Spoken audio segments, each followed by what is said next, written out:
ಏನ್ ಹೇಳ್ತಾರೆ ನೋಡುವ. ರೇ ಅಧ್ಯಕ್ಷರೇ, blackmail is parliamentary word. ಆಯ್ತು, ನೀವು ಮಾತು ಏನ್ ಮಾಡ್ಬೇಕಿಲ್ಲಿ ನಿಮಗಲ್ಲ ಮತ್ತೆ ನಾಳೆ ತಗೊಳ್ಳೋ ಚರ್ಚೆ. ಒಂದೇ ನಿಮಿಷ ಅಲ್ಲ ಒಂದೇ ನಿಮಿಷ ಬಹಳ ಗುರುತ. ಆಸೇಫ್ ಒಂದ್ ನಿಮಿಷ ರಾಯರೆಡ್ಡಿ ಅವರೇ, ಒಂದೇ ನಿಮಿಷ ಅಧ್ಯಕ್ಷ ಒಂದೇ ನಿಮಿಷ. ರಾಯರೆಡ್ಡಿ ಅವರೇ ಆಯ್ತು, ರಾಯರೆಡ್ಡಿ ಅವರೇ ಆಯ್ತು. ನಾ ಸುಳೆ ಮಗನೇ ಅಂತೀರಿ, ಒಪ್ತೀರಾ ಅಂದೆ? ಆಯ್ತು, sorry, I am sorry to say this. ಆಯ್ತು, ಕೂತ್ಕೊಳ್ಳಿ ಈಗ. ಏನ್ರಿ ಇದೆಲ್ಲ? ಆಯ್ತು, ಕೂತ್ಕೊಳ್ಳಿ ಮಾರ್ರೆ. ಅದು ನಾನು ತೆಗಿತೇನೆ, ಕಡ್ತೇನೆ, ನಾನು ತೆಗಿಸ್ತೇನೆ ಹೇಳಿದ್ದೇನೆ. Already told. ನಿಮ್ಗೆ ಕೇಳೋದಿಲ್ಲ, ನಾವೇನ್ ಮಾಡ್ಬೇಕು? ನಿಮ್ಮ ಕಿವಿ ಕೇಳಿದ್ರೆ ಬೊಬ್ಬಾಗುವಾಗ ಅದು ನಾವು ನೋಡ್ತೇವೆ. ಅದನ್ನು ನಿಮ್ಮನ್ನು ಕರೆಸಿ ಕೂತ್ಕೊಂಡು ಓದಿಸ್ತೇನೆ. ಕೂತ್ಕೊಳ್ಳಿ ಈಗ, ಕೂತ್ಕೊಳ್ಳಿ. ಆಯ್ತು, ಈಗ ಲೇಟ್ ಆಯ್ತು, ಮಾತಾಡಿ.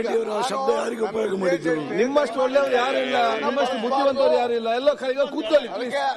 ಆಯ್ತು, ಪ್ಲೀಸ್ ಕೂತ್ಕೊಳ್ಳಿ. ಬಳಸಬಾರದು ಅಂತ ಹೇಳಿ. Okay, thank you. ಸನ್ಮಾನ್ಯ ಸಭಾಧ್ಯಕ್ಷರೇ, ಈಗ ಎಂದು ನಾಳೆ ಮಾತಾಡೋದು.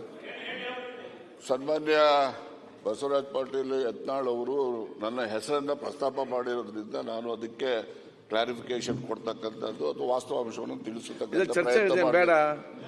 ನನ್ನ ಹೆಸರು ಅವರೇ ಹೇಳಿ, ಚರ್ಚೆ ಮಾಡಬೇಡಿ. ಹೇಳಿ 224 ಜನ ಸಂಬಂಧಪಟ್ಟಿದ್ದು ಯಾರು ಅಂತ ಗೊತ್ತಾಗ್ತಾ ಇಲ್ಲ. ಏನ್ ಹೇಳಿ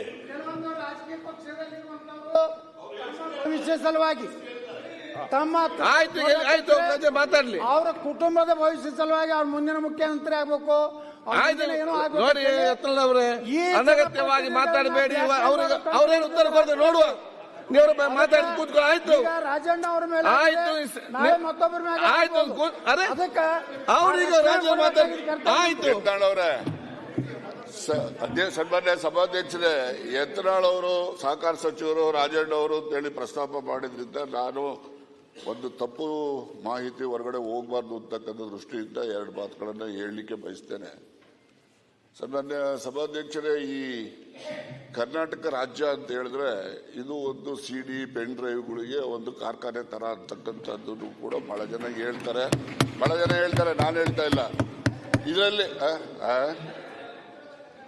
2 ಫ್ಯಾಕ್ಟ್ರಿ, ನಿಮ್ದೊಂದಿದೆ, ಇನ್ನೊಂದಿದೆಯಾ? ನಿಮ್ದು ಯಾವ್ದು ಅಂತ ಹೇಳಿದ್ರೆ ಇಲ್ಲಿ ಯಾವ್ದು ಅಂತ ಹೇಳ್ಬೋದು.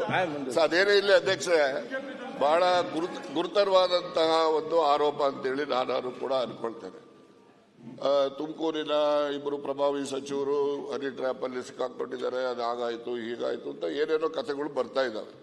ತುಮಕೂರಿನಲ್ಲಿರೋರು ನಾನೊಬ್ಬ ಇದ್ದೀನಿ, ಡಾಕ್ಟರ್ ಪರಮೇಶ್ವರ್ ಅವರು ಕೂಡ ಇದ್ದಾರೆ, ನಮ್ಮಿಬ್ರೇ ಅಂತ ಅವರ ಉದ್ದೇಶ ಅಂತೇಳಿ ಅನ್ಕೊಳ್ತೀನಿ.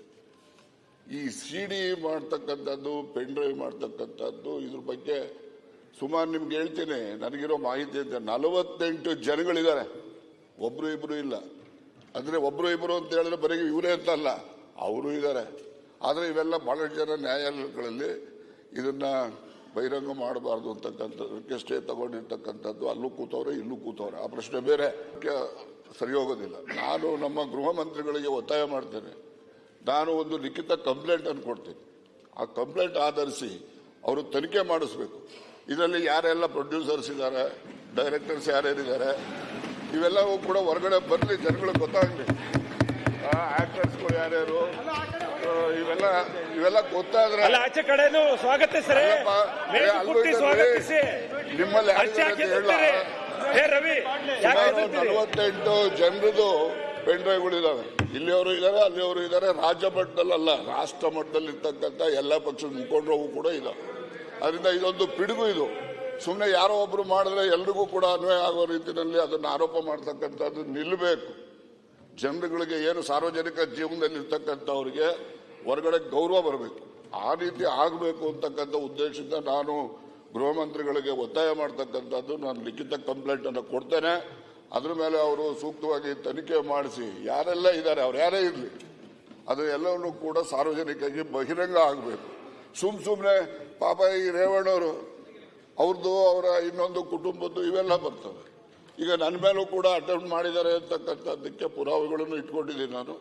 ಅದ್ರ ಬಗ್ಗೆ ದೂರನ್ನು ಕೊಡ್ತೇನೆ. ಅದಕ್ಕೆ ಗೃಹ ಮಂತ್ರಿಗಳು ಒಂದು ವಿಶೇಷವಾದ ತನಿಖೆಯನ್ನ ಮಾಡಿಸಿ ಯಾರೆಲ್ಲ ಇದ್ದಾರೆ ಅವನ್ನೆಲ್ಲ ಕೂಡ ಬಹಿರಂಗ ಮಾಡಬೇಕು ಅಂತಕ್ಕಂಥದ್ದು ನನ್ನ ಒತ್ತಾಯ.